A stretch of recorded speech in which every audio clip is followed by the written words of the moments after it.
Toxic ಅಂತ ಒಂದು ಸಿನಿಮಾನ ಹೈದ್ರಾಬಾದ್ ಮಾಡಲಿಲ್ಲ, ಇಲ್ಲೇ ಮಾಡಿದ್ರು. ಯಾಕೆ ಮಾಡಿದ್ರು? ನಮ್ಮ ಕರ್ನಾಟಕರ ಕೆಲಸ ಸಿಗಲಿ. ಇವತ್ತು ಅದು 200, 400, 500 ಕೋಟಿ ರೂಪಾಯಿನ ಯಾರಿಗೂ ಹೋಯ್ತದು? ಎಷ್ಟೋರು ಮನೆಗೆ ಹೋಯ್ತಾ? ನಮ್ಮ ಟೆಕ್ನಿಷಿಯನ್ಸು, ನಮ್ಮ ಇಲ್ಲಿ ನಮ್ಮ ಸ್ಟುಡಿಯೋ, ನಮ್ಮ ಇಲ್ಲಿ ಪ್ರತಿಯೊಬ್ಬರು ಇಲ್ಲಿ ಕರ್ಕೊಂಬಡಿದ್ರು. ಏನು ಮಾಡಿದ್ರು? ನನ್ನ ಭಾಷೆಯಿಂದ ಬರಲಿ. ಅವ್ರು ಆ ರೀತಿ ಸ್ವಾರ್ಥ ಆಗಿರಲಿ ಇರ್ತಲೇ ಇರಲಿಲ್ಲ. ಇವತ್ತಿಗೂ ಅವ್ರಿಗೆ ಅವ್ರೇನೇ pan India star, pan world star ಆದರೂ ಕನ್ನಡ ಅಂದರೆ ಅದು ಅಭಿಮಾನ, ಪ್ರೀತಿ ಇದ್ದೇ ಇರ್ತದೆ. One of the best person. ಮುಂದಿನ ದಿನಗಳಲ್ಲಿ ಯಶೋರ್ನ ನಾವು ವರ್ಲ್ಡ್ ಲೆವೆಲಲ್ಲಿ ನೋಡ್ತೀನಿ. ನಾನೊಂದು ವರ್ಲ್ಡ್ ನೋಡ್ತೀನಿ. ಅವ್ರ ಕಂಟೆಂಟು, ಅವ್ರಿಗೆ ಆಗಿರೋ ಅನುಭವ ನನಗೆ ಗೊತ್ತು. ನಾನು ಮೊನ್ನೆ ಇತ್ತೀಚೆಗೆ ಸೆಟ್ಗಳಿಗೆ ಹೋದಾಗ ಯಶೋರ್ನ ಎಷ್ಟು ಜನ ಫಾಲೋ ನಾರ್ತ್ ಇಂಡಿಯಾದಲ್ಲಿ ಫಾಲೋ ಮಾಡ್ತಾರೆ ಇವಾಗ ಗೊತ್ತಾಯ್ತದೆ. ಯಶೋರ್ಗೆ ಆ ಶಕ್ತಿ ಐತಿ. ಆಮೇಲೆ ಒಬ್ಬ ಮನುಷ್ಯ ಒಂದು ಕಾನ್ಷಿಯಸ್ ತೊಗೊಂಡಾಗ, ನನ್ನ ನಿರ್ಧಾರ ಇದೆ ಅಂತ ಬಂದಾಗ ಅದು ಬಂತು. ಮನೆ ಕೂತ್ಕೊಂಡು ಒಂದು ಅರ್ಧ ಗಂಟೆ ಇದ್ದಾಗ ಚಿತ್ರರಂಗದ ಬಗ್ಗೆ ತುಂಬ ಚೆನ್ನಾಗಿ ಮಾತಾಡಿದ್ರು. ಚಿತ್ರರಂಗ ಯಾವ ರೀತಿ ಇದೆ, ಯಾಕೆ ಹಿಂಗೆ ಆಗ್ತಾಯಿದೆ ಎಲ್ಲ ಹೇಳಿದ್ರು. ಅದಲ್ಲದೆ ನನ್ನ ಮಗನ ಬಗ್ಗೆ ತುಂಬ ಚೆನ್ನಾಗಿ ಮಾತಾಡೋ, ಅವ್ನು ವೆರಿ ಗುಡ್, ತುಂಬ ನಮ್ಮ ಮಗ ಟಚ್ ಇರ್ತಾನೆ. ಅಂದರೆ ಎಷ್ಟೋ ನಾವು ಫೋನ್ ಮಾಡ್ತೀನಿ, ಅವಾಗ ಮಾಡ್ತೀನಿ, ಅವಾಗ ಏನಾರು ಅನಿವಾರ್ಯ ಇದ್ದರೆ ಮಾಡ್ತೀವಿ, ಸುಮ್ಮನೆ ಮಾಡಬಾರ್ದು. ಇವತ್ತು ಫೋನ್ ಎತ್ತದ್ದೇ ಗ್ರೇಟ್ ಆಯಪ್ಪ. ಇವತ್ತಿರೋ ಸ್ಥಾನದಾಗ ಫೋನ್ ಎತ್ತೋದು ಗ್ರೇಟು. ಆದ್ರೆ ನಾನು ಫೋನ್ ಯಾವತ್ತೂ ಒಂದಿನ ಮಾಡಿದ ತಕ್ಷಣ ರಿಪೀಟ್ ಮಾಡ್ತಾರೆ. ಅವರ ಫ್ರೀ ಆದ ತಕ್ಷಣ ಮಾಡ್ತಾರೆ. ಏನಣ್ಣ, ಏನು ಸಮಾಚಾರ, ಚೆನ್ನಾಗಿದ್ದೀರಾ, ಮನೆ ಚೆನ್ನಾಗರ. ಆ ಸಂಪ್ರದಾಯ ಅವ್ರು ಇವತ್ತು ಎಷ್ಟೇ ಸಾವಿರ ಬೆಳೆದಿರು, ಏನೇ ಬೆಳೆದ್ರು ಸಂಪ್ರದಾಯ ಇದೆ. ಖುಷಿ ಆಗ್ತದೆ. ಅವರು ಮುಂದಿನ ದಿನಗಳಲ್ಲಿ ಬೇರೆ ಬೇರೆ ಪ್ಲ್ಯಾನ್ ಹಾಕ್ಕೊಂಡವ್ರೆ. ನಾನು ಅವ್ರಿಗೆ ಹೇಳ್ತಿದ್ದೀನಿ, ದಯವಿಟ್ಟು ಕನ್ನಡದಿಂದ ಸಿನಿಮಾ ಸ್ಟಾರ್ಟ್ ಮಾಡಿದ್ದೀನಿ. ಅವರದ್ದು ಮಾಡೋಕ್ಕೂ ಪ್ಲ್ಯಾನ್ ಇದೆ, ಮಾಡ್ತೀನಿ. ವಿಷಯ ಒಳ್ಳೆ ಇದ್ದರೆ ಕೇಳ್ತಾರೆ. ಕೇಳಿ ಅವರು ಚಿತ್ರರಂಗ ಬಗ್ಗೆ ಆಸಕ್ತಿ ಇದೆ. ನಮ್ಮ ಚಿತ್ರರಂಗ ಇನ್ನೂ ಬೆಳಿಬೇಕು ಅಂತ ತುಂಬ ಆಸಕ್ತಿ ಇದೆ. ಅವರೆಲ್ಲ ಕಲಾವಿದರು ಹೇಳ್ತಾರೆ, ಎಲ್ಲ ನಮ್ಮ ಕಲಾವಿದರೆಲ್ಲ ಹಿಂಗೆ ಮಾಡೋದು ಚೆನ್ನಾಗಿರ್ತದೆ. ಅವ್ರು ಯಾರ ಬಗ್ಗೆನೂ ಪಾಪ ಒಂದು ದಿನ ಆಸೆ ಪಡಲ್ಲ. ಎಲ್ಲರೂ ಅವರು ನಮ್ಮ ಕಲಾವಿದರು ಬರಲಿ, ನಮ್ಮ ಲೆವೆಲ್ ಬರಲಿ, ಇನ್ನೂ ಮುಂದೆ ಬರಲಿ, ನನಗಿಂತ ಚೆನ್ನಾಗಿ ಹೋಗ್ಲಿ ಅಂತ ಆಸೆ ಬೀಳ್ತಾರೆ. ಆ ಥರ ಒಂದು ಮನಸ್ಸು ಒಳ್ಳೆ ಇರೋದು ನಮ್ಮ ಯಶ್ ಅಂತ ಹೇಳಕ್ಕೆ. ಇತ್ತೀಚೆಗೆ ಭೇಟಿ ಆದ್ರಲ್ಲ, ಏನಾದರೂ ಕಾರಣ ಇತ್ತಾ? ಸಂದರ್ಭ ಕೂಡ ಬಂತ, ಹೇಗೆ, ಏನಕ್ಕೆ ಭೇಟಿ ಆದ್ರಿ ಅಂತ? ನಾನು ನಾರ್ತ್ ಇಂಡಿಯಾದಲ್ಲಿ ಸಿನಿಮಾ ಪ್ಲ್ಯಾನ್ ಮಾಡ್ತಾಯಿದ್ದೀನಿ ಈಗ. ಯಾಕೆಂದರೆ ನಾನು ಕನ್ನಡದಲ್ಲಿ ಇಲ್ಲಿ ಇವತ್ತೇನಾಗಿದೆ ಅಂದರೆ, ಕನ್ನಡದಲ್ಲಿ ಒಂದು ಕೂಲಿ ಸಿನಿಮಾ ಬರ್ತದೆ. ಒಂದು ಕೂಲಿ, ಒಂದು ತಮಿಳಲ್ಲಿ ಬರಲಿ, ಮಲಯಾಳಿ ಬರ್ತದೆ, ಹಿಂದಿ ಬರ್ತದೆ, ತೆಲುಗು ಬರ್ತದೆ, ಕನ್ನಡ ಬರ್ತದೆ, 5 ಭಾಷೆ ಬರ್ತದೆ ಒಂದೇ ಸಿನಿಮಾ. ಇವತ್ತು ಯಾವ ನಮ್ಮ ನಮ್ಮ ನಮ್ಮ ಕಷ್ಟ ಯಾರು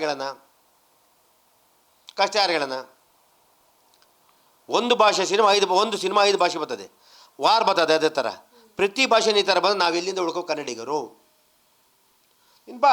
ನೀನು ಯಾವುದೋ ಡಬ್ಬಾರು ಮಾಡೋ, ಬರೀ ಕನ್ನಡದಲ್ಲೇ ಬಿಡು ಬೇಡ, ಬರೀ ತಮಿಳಲ್ಲಿ ಬಿಡೋಣ, ಬರೀ ತೆಲುಗು ಬಿಡು ಬೇಡ, ಒಂದು ಭಾಷೆ ಬಿಡಿ, ಎಷ್ಟಾರು ಬಿಡಿ, ಡಬ್ಬಿಂಗ್ ಸಮಸ್ಯೆ ಇಲ್ಲ. ನೀವೇನಾರು ಮಾಡಿ, ಯಾರೇನು ಬೇಕಾದ್ರೂ ವ್ಯಾಪಾರ ಮಾಡ್ಬೋದು. 5 ಭಾಷೆ ತಂದರೆ ಎಲ್ಲಿ ಉಳ್ಕತ್ತೀವಿ? ನೋವಾಗ್ತಾಯಿದೆ. ವಾಣಿಜ್ಯ ಮಂಡಳಿ ಸರ್ಕಾರದ ಜೊತೆ ಚರ್ಚೆ ಮಾಡಿ, ಸರ್ಕಾರದ ಕೋರ್ಟ್ ನ್ಯಾಯಾಲಯ ಮುಖಾಂತರ ಮಾತಾಡಿ, ನ್ಯಾಯಾಲಯದಲ್ಲಿ ನ್ಯಾಯಮೂರ್ತಿಗಳು ಕೇಳ್ತಾರೆ. ಹೇಳೋಂಥ ಪೇಷನ್ಸ್ ನಮ್ಮಲ್ಲಿ ಇರಬೇಕು. ಹೋಗಿ ಫೈಟ್ ಮಾಡೋಕು, ಸ್ವಾಮಿ ನಾವು ಈ ಥರ ನಮ್ಮ ಮಾರ್ಕೆಟ್ ಇಷ್ಟು, ನಮ್ಮ ಭಾಷೆ ಇದು, ಇವತ್ತು ಹಿಂದಿ ಬೇಡ ಅಂತೆಲ್ಲ ಅಂತಾರಲ್ಲ, ನಾವು ಕನ್ನಡ ಕಳ್ಕೊತಿದ್ದೀವಲ್ಲ, ಅದನ್ನು ನಮ್ಮ ಭಾಷೆ ಉಳಿಸ್ಕೋಬೇಕು ಅಂತ ಹೇಳ್ಬೇಕಲ್ವಾ? ತಪ್ಪೇನಿದೆ? ನ್ಯಾಯಾಲಯ ಏನು ತೀರ್ಮಾನ ಕೊಡ್ತಾರೆ, ಸ್ವಾಮಿ ಬರ್ತದೆ ಈ ಥರ ಒಂದೊಂದು ಭಾಷೆ, ಈ ಥರ ಎಲ್ಲ ಭಾಷೆಗಳು ಬರ್ತಾ ಸಿನಿಮಾ ಹಿಂಗೆ ನಾವು ಹಾಳಾಗೋಗ್ಬಿಡ್ತೀವಿ, ಇದಕ್ಕೇನು ಕುಣಿತವರೇ ಸರಿಯಾಗಿ ಕೊಡ್ತಾರೆ. ಮಾಡಬೇಕು.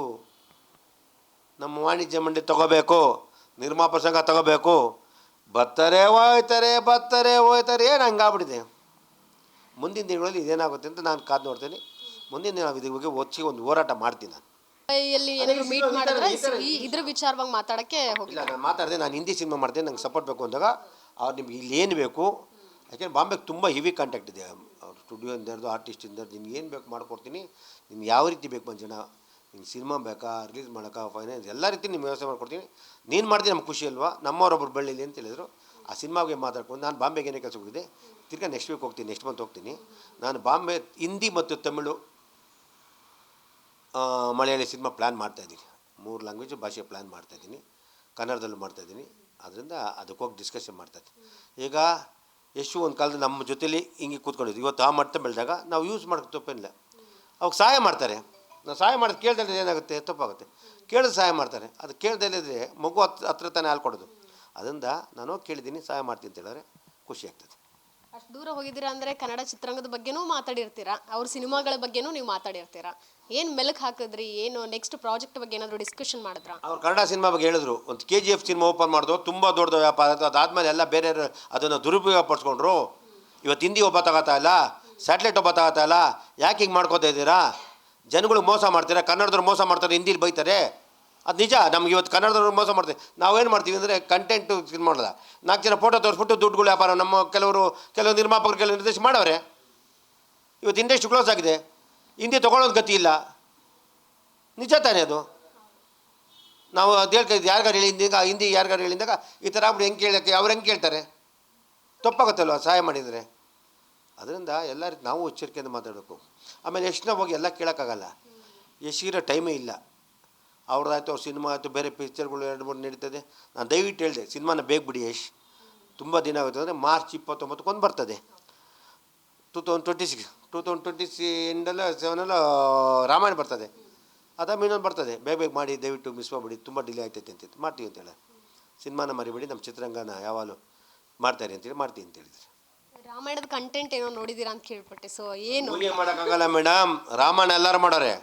ರಾಮಾಯಣ ಬಂದಿದೆಯಲ್ಲ ಸಿನಿಮಾ, ಸೀರಿಯಲ್ ಬಂದಿದೆ, ಸಿನಿಮಾಗಳು ಬಂದಿದೆ. ಈ ಸಿನಿಮಾ ನೋಡಿ, ರಜನಿ ಹೇಳಿದ ಅದ್ರದ್ದಿಲ್ಲಿಯಾ ಹಂಗಿದೆ.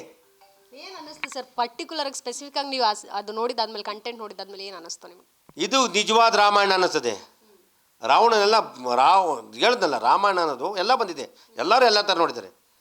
ಯಶ್ ಮಾಡಿದ ರಾಮಾಯಣ ನೋಡಿ ಏನಾಗುತ್ತೆ ಅಂತ. ರಜನಿ ಹೇಳ್ತಾರಲ್ಲ ಹಂಗೆ, ಅದ್ರದ್ದಿಲ್ಲಿಯಾ ಹಂಗಿದೆ ಪಿಕ್ಚರ್, ಕಣ್ಣು ಸಾಲಲ್ಲ, ಅಷ್ಟು ಚೆನ್ನಾಗಿದೆ. ಅಂದರೆ ಸಿನಿಮಾ, ನಮ್ಮ ಕನ್ನಡ ಸಿನಿಮಾಗಳಲ್ಲಿ ಅವರು ಹೀರೋ ಆಗಿ ನೋಡಿದ್ದೀವಿ, ಅಲ್ಲಿ ರಾವಣ ವಿಲನ್ ಆಗಿ ನೋಡುವಂಥದ್ದು. ರಾವಣ ವಿಲ್ಲನ್ ಅಂತ ನೀವು ಅನ್ಕೋತಿದ್ದೀರಾ? ರಾವಣ ಇಸ್ ನಿಜವಾದ ಹೀರೋ. ನಿಜವಾದ ಒಬ್ಬ ಹೀರೋ ಅಂದರೆ ರಾವಣ. ರಾಮನಿಗೆ ತನ್ನ ಮೂರ್ತ ಇಟ್ಕೊಟ್ಟ ಏಕೈಕ ವ್ಯಕ್ತಿ ರಾವಣ. ನನ್ನ ರಾಮ ಶ್ರೀರಾಮಚಂದ್ರ ಆದ್ರೂ ರಾವಣಂಗೆ ಹೊಡಿಬೇಕು ರಾಡ್ನರೆಲ್ಲ ಮೂರ್ತ ಇಟ್ಕೊಡ್ತಾನೆ. ಇಂಥ ಒಬ್ಬ ರಾವಣ ಬ್ರಾಹ್ಮಣ ಇಂಥ ಟೈಮ್ಗೆ ಇಂಥಗಳಿಗೆ ನಾನು ಹೊಡಿಯಿಂದಾಗ ಸಾಯೋದು ಅಂತ ಗೊತ್ತು. ರಾವಣನ ಸೋಲ್ಸಕ ರಾವಣ ವಿಲ್ಲನ್ ಅಲ್ಲ, ಪರಮ ದೈವ ಭಕ್ತ, ಶಿವನ ಭಕ್ತ.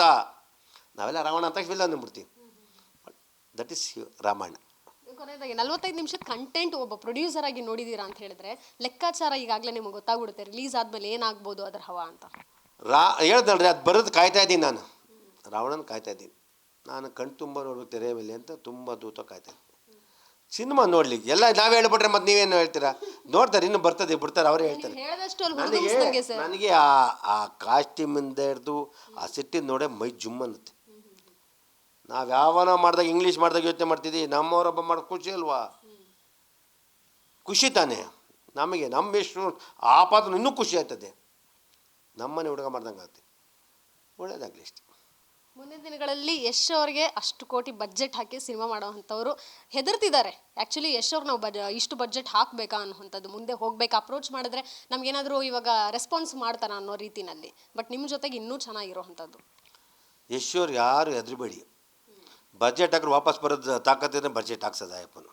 ಸುಮ್ಮನೆ ಬಜೆಟ್ ಹಾಕ್ಸಲ್ಲ. ಎಷ್ಟು ಸುಮ್ಮನೆ ಬಜೆಟ್ ಹಾಕ್ಸಲ್ಲ. ಕತೆ ಕಂಟೆಂಟು ಏನು ಹಾಕ್ತೀರಾ ಅದನ್ನು ಒಂದು ಪಟ್ಟಂತ ಗ್ಯಾರಂಟಿ ಎಷ್ಟಾಗ್ತದೆ. ನೀವು 1000 ಕೋಟಿ ಹಾಕಿದ್ರೆ 1,500 ಕೋಟಿ ಗ್ಯಾರಂಟಿ. ಎಷ್ಟು ಇವತ್ತು ಆ ಲೆವೆಲ್ ಇದ್ದಾರೆ, ಆ ಲೆವೆಲ್ ಆಗ್ತಾರೆ, ಆ ಲೆವೆಲ್ ಆಗಿದ್ದಾರೆ. ಇನ್ನೂ ಬೇರೆ ಬೇರೆ ಡಬಲ್ ಪ್ರಯತ್ನ ಮಾಡ್ತಾರೆ. ಅವ್ರ ಉದ್ದೇಶ ಅಷ್ಟೇ.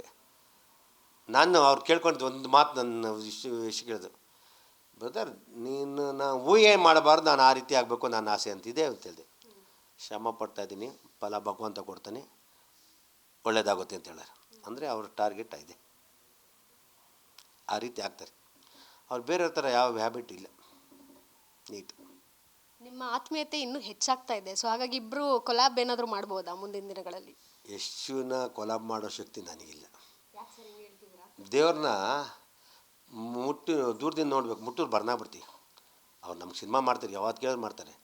ನಮ್ಗೆ ಆ ಶಕ್ತಿ ಇರಬೇಕಲ್ಲ. ಇವತ್ತು ಒಂದು 500-600 ಕೋಟಿ ತಂದು ಹಾಕೋ ಶಕ್ತಿ ಇರಬೇಕು. ಬೇರೆಗಾದರೆ ಒಂದು 700-800 ಕೋಟಿ ಆಗ್ಬೋದು, 2,000 ಕೋಟಿ. ನನಗೆ ಅಟ್ಲೀಸ್ಟ್ ಸಿನಿಮಾ ಖರ್ಚು ಬೇಕಲ್ಲ. ಎಷ್ಟು ಕಾಸು ಬಿಡಿ, ಆಮೇಲೆ ತೊಗೋತೀರಿ ಅಂತ ತೊಗೋತಾರೆ. ನಮ್ಗೆ ಆ ಶಕ್ತಿ 700-800 ಕೋಟಿ ಬೇಕಲ್ಲ. ಸಾಲ ಮಾಡೋದು ಧೈರ್ಯ ಬೇಕಲ್ಲ. ಸಾಲ ಮಾಡೋದು ತೀರಿಸ್ತೀನಿ, ನಮ್ಗೆ ಕೆಪಾಸಿಟಿ ಇರಬೇಕಲ್ಲ. ದುಡ್ಡು ಬರ್ತದೆ, ಏನು ಬೇಕು? ತಿನ್ನೋದು 2 ಚಪಾತಿ, ವಾರಕ್ಕೊಂದಿನ 1 ಪೆಗ್ ವಿಸ್ಕಿ, 2 ಪೀಸ್ ಮುಳ್ಳೆ ತಿನ್ನೋದಕ್ಕೆ ಟೆನ್ಷನ್ ತಗೋಬೇಕಾ? ನಾನು ಕಷ್ಟಪಟ್ಟು ಯಾಕೆ ಮಾಡಬೇಕು? ಮಗ ಚೆನ್ನಾಗಿರ್ಬೇಕು. ಮಗಂಗೆ ನಾವು ನಮ್ಮದೇಗಿರ್ತಾನೆ. ಅವರು ದುಡಿಬೇಕು, ಎಷ್ಟು ದುಡಿಬೇಕು ಮಕ್ಕಳು. ಆವಾಗ ನಮ್ಮಪ್ಪ ಮಾಡೋನೇ ತಮ್ಮ ಎಂಜಾಯ್ ಮಾಡ್ಕೊಂಡಿರ್ತಾರೆ. ನಾವು ಯಾಪಿಗೆ ಇರೋಕ್ಕೆ ಮನೆ, ಓಡಾಡೋಕ್ಕೆ ಕಾರು, ಸಿಂಪ್ಲಿಸಿ ಒಂದು ಒಳ್ಳೆ ಜೀವನ ಕೊಟ್ಟಿದ್ದೀವಿ. ಅವ್ರು ದುಡಿಬೇಕು. ಮಗಗೆ ಚಾಲೆಂಜ್ ಇದೆ, ಮಾಡ್ತಾನೆ, ಒಳ್ಳೇದಾಗುತ್ತೆ. ಕರ್ನಾಟಕ ಜನ ಪ್ರೀತಿಸ್ತಾರೆ, ಅವಾಗ ಸೌತ್ ಇಂಡಿಯಾ ಪ್ರೀತಿಸ್ತಾರೆ, ಆಮೇಲೆ ಇಂಡಿಯನ್ ಆರ್ಟಿಸ್ಟ್ ಪ್ರೀತಿಸ್ತಾರೆ. ಅವನ್ನ ತುಂಬ ಚೆನ್ನಾಗಿ, ಅವನೇ ವೆರಿ ಗುಡ್ ಆರ್ಟಿಸ್ಟು, ಯಾವ ರೀತಿ ಇಲ್ಲ. ಅವ್ನು ಸಿನಿಮಾ ಅಂದರೆ ಹುಚ್ಚು ಪ್ರಾಣ ಮಾಡ್ತಾನೆ. ನನ್ನ ಉದ್ದೇಶ ಒಂದೇ ಒಂದು, ಅವ್ನಿಗೊಂದು ಒಳ್ಳೆ ಮದುವೆ ಹೋಗ್ಬಿಟ್ರೆ ನನ್ನ ಕೆಲಸ ಮುಗಿತು ಅಷ್ಟೇ. ಈ toxic cinema PAN India cinema ಆದ್ರೂ ಟೆಕ್ನಿಷಿಯನ್ಸ್ ಎಲ್ಲ ಕನ್ನಡದವರೇ ಅಲ್ಲಿರೋವಂಥದ್ದು. ನಿಮ್ಮ ಮಗ ಕೂಡ ತುಂಬ ಅಡ್ಮೈರ್ ಮಾಡ್ತಾರೆ ಯಶ್ ಅವ್ರನ್ನ. ಅಂದರೆ ಏನಾದರೂ ಮುಂದಿನ ದಿನಗಳಲ್ಲಿ ಒಂದು ಸಣ್ಣ ಪಾತ್ರ ಏನಾದರೂ ಬಂದ್ರೂ ಸಹ ಒಪ್ಕೊಳ್ಳೋಂಥ ಸಾಧ್ಯತೆ ಇದೆಯಾ? ಮಾಡ್ತಾರೆ ಏನಾದರೂ ನಿಮ್ಮ ಜೊತೆಗೆ ಮಾತಾಡ್ತಿರ್ತಾರೆ ಯಶ್ ಅವ್ರ ಬಗ್ಗೆ? ನನ್ನ ಮಗ ಯಾವುದೇ ನಮ್ಮ ಕಲಾವಿದರು, ದೊಡ್ಡ ಕಲಾವಿದ್ರ ಚಿಕ್ಕ ಕಲಾವಿದ್ರು, ನನ್ನ ಕಲಾವಿದರು, ಯಾವುದೇ ನಮ್ಮ ಚಿತ್ರರಂಗದ ಕಲಾವಿದರು ಯಾರೇ ಕರೆದು ಏನೋ ಒಂದು ಸಣ್ಣ ಪಾತ್ರ ಮಾಡಿದ್ರು ಮಾಡಬೇಕು. ಒಬ್ಬ ಕಲಾವಿದನಾಗಿ ನನ್ನ ಮನವಿ. ನಾಟ್ ಓನ್ಲಿ ಯಶು, ಯಾವುದೇ ಕಲಾವಿದರು ಕರೀರಿ, ಸುದೀಪ್ ಸರ್ ಕರೀಲಿ, ನಮ್ಮ ರಶಿ ಶೆಟ್ಟಿ ಕರೀಲಿ, ವಿಜಯ್ ಬ್ರದರ್ ಕರೀಲಿ, ನಮ್ಮ ಧ್ರುವ, ಯಾರು ಕರೆದ್ರು, ದರ್ಶನ್ ಜಿ ಕರೀಲಿ, ಒಂದು ಸಣ್ಣ ಪಾತ್ರ ಕೊಟ್ಟರು ಕೇಳಬಾರ್ದು, ಮಾಡಬೇಕು. ಅದು ಕೊಡೋವಂಥ ಗೌರವ. ಟಾಕ್ಸಿಕ್ ಸಿನಿಮಾ ನನಗೆ ತುಂಬ ಒಂದು ಆಸೆ ಐತಿ. ಒಂದು ಆಸ್ಕರ್ ಲೆವೆಲ್ ಸಿನಿಮಾ, ಆಸ್ಕರ್ ಬರಬೇಕು ಅಂತ, ಆಸ್ಕರ್ ಲೆವೆಲ್ ಮಾಡಬೇಕು ಅಂತ ನನ್ನ ಆಸೆ ಐತಿ. ನಾನು ತುಂಬ ಹೇಳ್ತೀನಿ, ಬಸ್ ಬ್ರದರ್ ನೀನು ಆ ಲೆವೆಲ್ ಟಚ್ ಆಗಬೇಕು. ಪ್ರಯತ್ನ ಮಾಡ್ತಾವ್ರೆ, ಭಗವಂತನ ಆಶೀರ್ವಾದ ಇರ್ತದೆ. ಒಳ್ಳೆಯದಾಗಿ. ಗ್ಯಾರಂಟಿ ನ್ಯೂಸ್, ಸುದ್ದಿ ಖಚಿತ, ನ್ಯಾಯ ನಿಶ್ಚಿತ.